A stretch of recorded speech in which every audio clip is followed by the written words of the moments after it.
saja yang ada di Museum Beacon Blewett? Museum Beacon Blewett. Museum ini terletak di Desa Takapager, Kecamatan Nita, Kabupaten Sika, Nusa Tenggara Timur, yang berada di dalam kompleks Seminari Tinggi Santo Paulus Ledelero. Museum ini didirikan pada tahun 1965 oleh Pakter Dr. Theodor Verhoeven di Todabeu, Kabupaten Ngalda, Flores. Sedangkan dari segi sejarah penataan dan pengelolaan koleksi-koleksi itu didirikan pada tahun 1983 oleh Pater Docteranus Piet Petu SVD di Ledelero, Maumere, Kabupaten Sika, Flores. Nama museum ini dalam bahasa Sika yaitu Beacon, memiliki arti lampau, sedangkan Blewett berarti rusak. Beacon Blewett sendiri dimaknai dengan sisa-sisa peninggalan sejarah pada masa lampau. Nama museum yang terbuka untuk umum ini diturunkan dari sebuah syair adat penciptaan alam semesta versi Kroesika. Syair tersebut berbunyi, "Saing gun saing nulun, saing Beacon saing Blewett, saing watu wanurak, saing tanah puhun keleruk, dewa treta wulan wutu, telah bekong nian tanah." Yang artinya, sejak zaman dahulu, sejak zaman masih purba, ketika bumi masih rapuh, ketika tanah masih bagaikan bunga yang masih muda, Tuhan di angkasa menciptakan langit dan bumi, matahari dan bulan.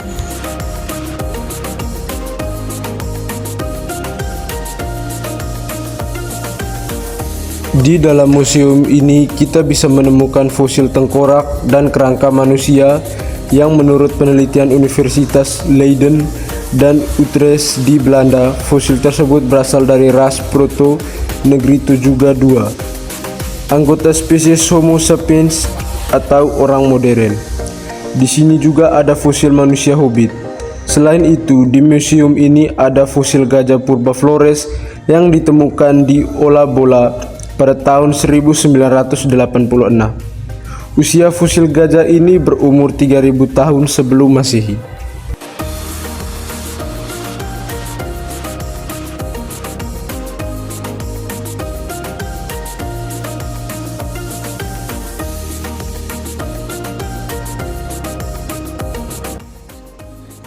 Selain itu, di dalam museum ini menyimpan lukisan pembunuhan Indembo atau Indepare dalam ritus tanam padi di Rio.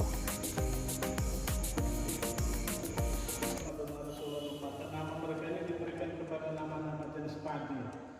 Maka kita mengenal ada Parendale, Parendo, dan Paresiti. Itu diambil dari nama mereka tersebut.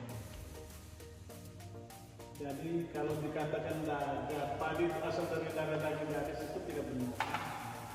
Gadis ini dibunuh supaya tanaman itu halal berbagi ke seluruh wilayah.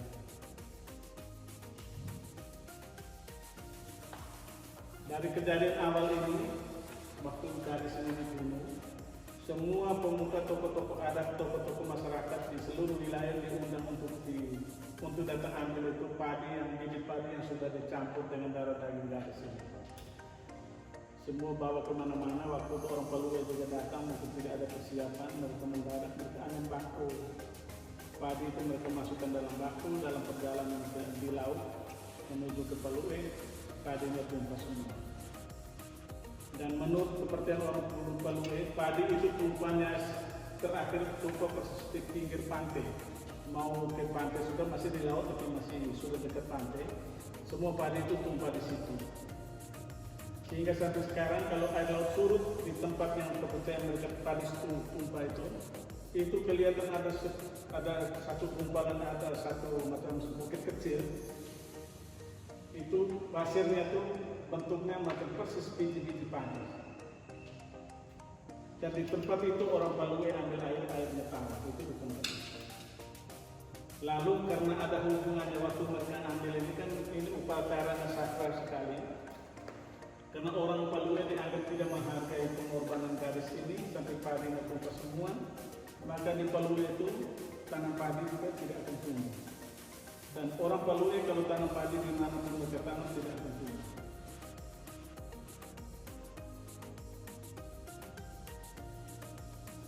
Dan ini bisa benar, bukan hanya dongeng, ini kenyataan.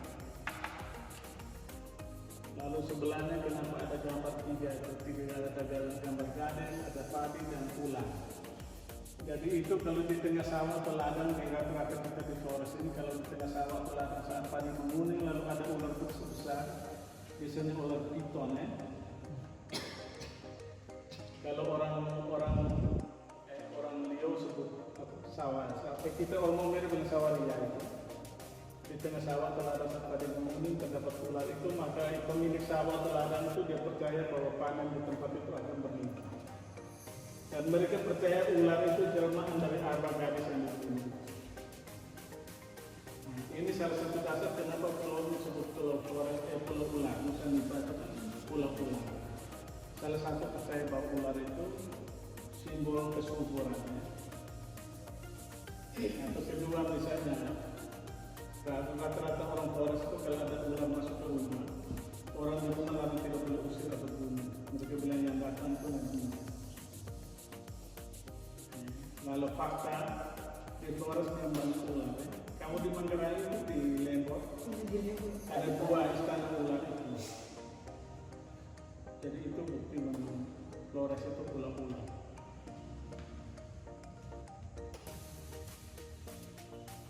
Di wilayah ini mereka bertiga itu saudara. Yang membunuh namanya saudaranya. Di museum ini juga terdapat mata uang kertas dan koin dari beberapa zaman ke zaman, termaksud zaman uang koin dari VOC tahun 1751 sampai 1826 dan zaman Ratu Wilhelmina tahun 1857 sampai 1945.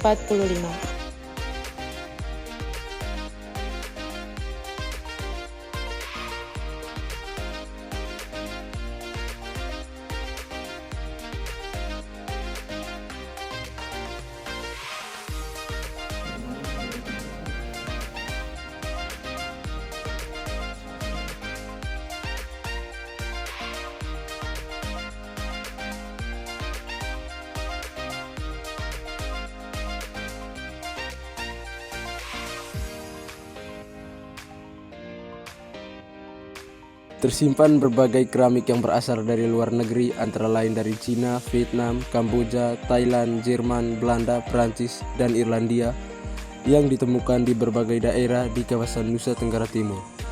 Koleksi keramik asing tergolong benda kuno atau termasuk temuan purbakala, yang merupakan salah satu bukti adanya hubungan masa lampau antara rakyat Indonesia dengan negara-negara lain.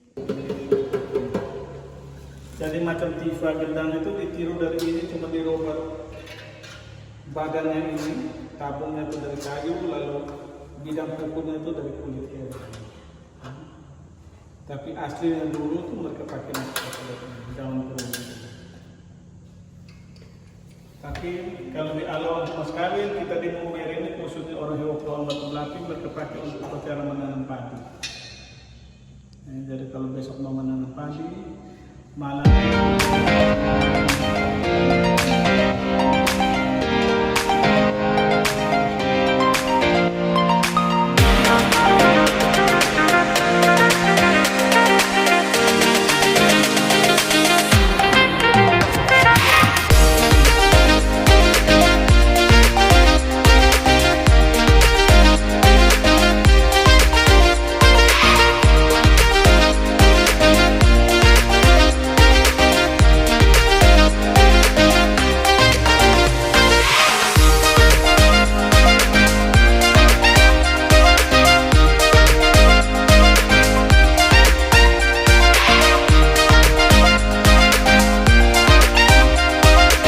Selain benda-benda kuno, ada fauna gua di Flores bertingkat subfosil, rangka utuh jenis tikus besar di Flores, rangka hewan laut seperti ikan buntal, penyu duyung, dan musang.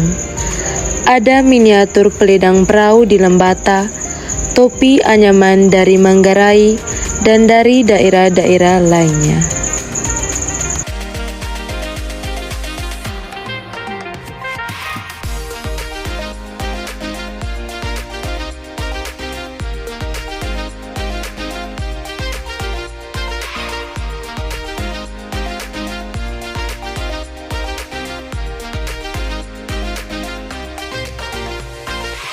Ada juga peta budaya seni tenun ikat sulang Pulau Flores serta rangka utuh manusia. Bisa kita lihat benda-benda pada saat zaman perunggu.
Sekian dari vlog kami. Terima kasih. Dadah.